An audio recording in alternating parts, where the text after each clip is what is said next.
নমস্কার বন্ধুরা, অপর্ণা রান্নাঘরের আরও একটি পর্বে আপনাদের সবাইকে স্বাগত। কেমন আছেন বন্ধুরা? আশা করি ভালো আছেন। আর চলে এসেছি আর বেগুনের রেসিপি নিয়ে। ঝটপট বাড়িতে কিভাবে আমি এই আর বেগুন বানালাম চলুন দেখে নিই। তার জন্য আমি নিয়ে নিয়েছি একটা ছোট সাইজের আর মাছ। মুড়ো লেজা বাদ দিয়ে বাকি পিসগুলোকে আমি ভালো করে ধুয়ে নুন হলুদ মাখিয়ে রেখেছিলাম। এইবার গ্যাস ওভেনে একটা কড়াই বসিয়ে দিয়ে কড়াইতে 4 টেবিল স্পুন মাস্টার্ড অয়েল দিয়ে আমি মাছগুলোকে 2 পিঠ লাল করে ভেজে তুলে নেব। বন্ধুরা যারা প্রথম থেকে আমার সঙ্গে আছেন তাদেরকে অনেক ধন্যবাদ। আর যেসব বন্ধুরা প্রথম আমার চ্যানেলে ভিজিট করছেন তাদেরকে আমার চ্যানেলে স্বাগত জানাই। কড়াইতে যে অবশিষ্ট তেলটা রয়েছে সেই তেলটা আমি একটু পরিষ্কার করে নিলাম। এর মধ্যে আমি আরও সামান্য একটু সর্ষের তেল অ্যাড করব। মোটামুটি 1 টেবিল স্পুন মতো সর্ষের তেল বা মাস্টার্ড অয়েল আমি কড়াইতে অ্যাড করলাম। এইবার দিয়ে দিলাম লম্বা করে কেটে রাখা বেগুনগুলোকে আমি প্রথমে একটু এপিট ওপিট করে ভেজে নেব।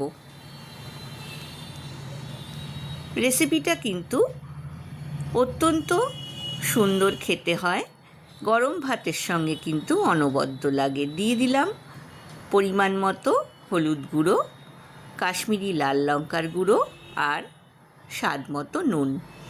খুব ভালো করে বেগুনগুলোকে নাড়াচাড়া করে আমি ঢাকনা দিয়ে 5 মিনিট হতে দিলাম লো টু মিডিয়াম ফ্লেমে। 5 মিনিট পর ঢাকনা খুলে এর মধ্যে আমি দিয়ে দেব 5 টেবিল স্পুন পেঁয়াজ, রসুন আর টমেটো বাটা। আমি একসাথে পেস্ট করে নিয়েছি। 2 পেঁয়াজ, 1 কোয়া রসুন আর একটা ছোট সাইজের টমেটো।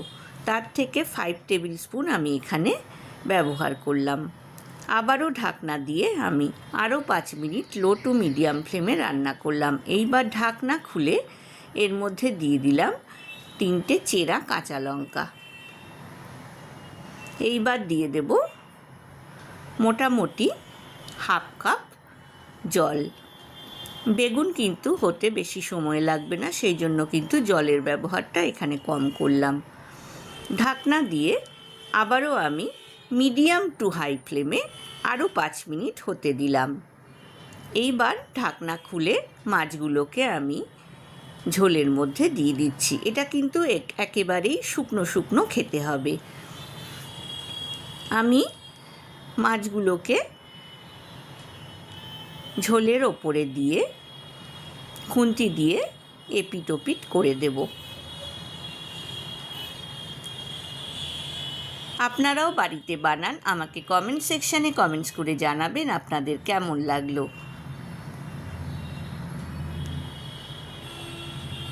এইবার আবারও আমি কড়াইতে ঢাকনা দিয়ে ঝোলটাকে কিন্তু একদম কমিয়ে নেব, একদম শুকনো শুকনো বানিয়ে নেব। তাহলেই কিন্তু তৈরি হয়ে যাবে আর বেগুন। দেখুন আর বেগুন কিন্তু অলমোস্ট ডান। আমি সার্ভিং বলে সার্ভ করে দিয়েছি বন্ধুরা আর বেগুন। আশা করি আজকের রেসিপিটা আপনাদের ভালো লেগেছে। ভালো লাগলে লাইক, কমেন্ট, শেয়ার করতে কিন্তু ভুলবেন না। পাশে থাকা বেল আইকনটা প্রেস করবেন, তাহলে আমার নতুন নতুন রান্নার নোটিফিকেশান বা আপডেট কিন্তু আপনার কাছেই প্রথম পৌঁছবে। আজ এ পর্যন্তই বন্ধুরা, দেখা হবে আবার নতুন রেসিপি নিয়ে। ভালো থাকবেন, সুস্থ থাকবেন, ধন্যবাদ।